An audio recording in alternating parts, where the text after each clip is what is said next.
मेरे प्यारे बच्चों, आज हम ह्यूमन रिप्रोडक्शन के दो क्वेश्चंस जो बहुत इंपॉर्टेंट हैं 2025 में आए थे उसको डिस्कस करने वाले हैं फटाफट से।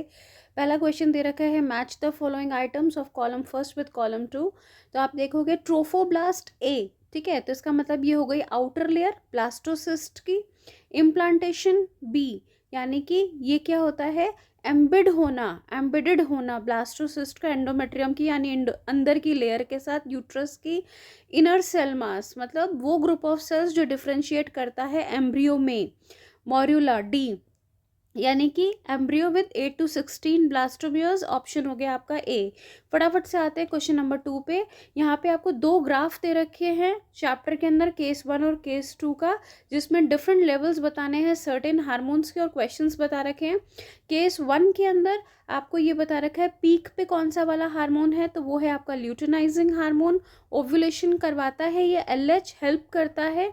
और दूसरा फंक्शन होता है एलएच का कि रप्चरिंग करवाना ग्रेफिन फॉलिकल की, जो आगे जाके कॉर्पस ल्यूटियम में कन्वर्ट हो जाता है। तो ये दो फंक्शंस हो जाएंगे इसके। उसके बाद नेक्स्ट आता है आपका केस नंबर 2। केस नंबर 2 के अंदर भी आपको यही दिखा रखा है, यहाँ पर HCG शो कर रखा है। सबसे पहले आ जाते हैं क्वेश्चंस के ऊपर। Which hormone is responsible for the peak observed in case 1 and case 2, right one function of the hormone.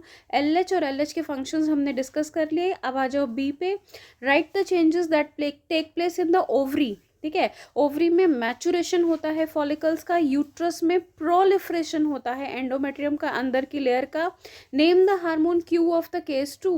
Case 2 के ये वाले हार्मोन का नाम बताना है, इसके फंक्शन के बारे में बताना है। तो इसके आंसर्स जो हैं वो मैंने ऑलरेडी इसके अंदर अटैच कर दिए है, आप यहाँ से देख सकते हो। प्रोजेस्टेरॉन है और ये मेंटेन करता है प्रेगनेंसी को, तभी आपको HCG वहाँ पर मैंने हाईलाइट कर दिया था। अब आता है आपका ये वाला D part. Which structure in the ovary will remain functional in the case 2 and how is it formed.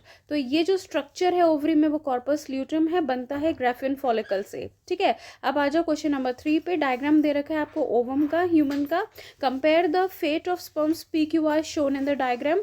P में भी आपका स्पर्म जो है वो एंटर कर रहा है, पेनिट्रेट कर रहा है। क्यू और आर के जो स्पर्म्स हैं they are unable to fertilise. Right the role of the zona pellucida in this process. Zona pellucida का जो रोल है वो ये कि स्पर्म्स जो हैं जब भी कांटेक्ट में आते हैं जोना पेल्यूसिडा के, तो मेम्ब्रेन जो है उसमें चेंजेस आ जाते हैं, ब्लॉक कर देती है। एक की एंट्री अलाउड होती है, बाकी की एंट्री एडिशनल स्पर्म्स की नहीं होती है। अब आ जाओ क्वेश्चन नंबर 3 पे। यहाँ analyse the changes occurring in the ovum after the entry of the sperm. Entry of the sperm जो है वो इंड्यूस करती है second meiotic division, secondary oocyte बनता है ऑफ द सेकेंडरी oocyte, और उसके अंदर सेकेंड पोलर बॉडी बनती है साथ में, और जिसे हम कहते हैं हैप्लॉइड ओवम। फिर से पढ़ सकते हो इस लाइन को। Entry of the sperm induces the completion of meiotic division of the secondary oocyte and the formation of the second polar body and haploid ovum, जिसे हम ऊटेड भी कहते हैं। फोर्थ एंड लास्ट है एक्रोसोम और मिडिल पीस का function. Acrosome में बहुत सारे एंजाइम्स होती हैं, हेल्प करती हैं स्पर्म्स को एंटर करने के लिए in the cytoplasm of the ovum. Middle piece में बहुत सारा माइटोकॉन्ड्रिया प्रेजेंट होता है जो प्रोड्यूस करता है energy for the movement of the tail of the sperm, ठीक है। Best of luck for your exams.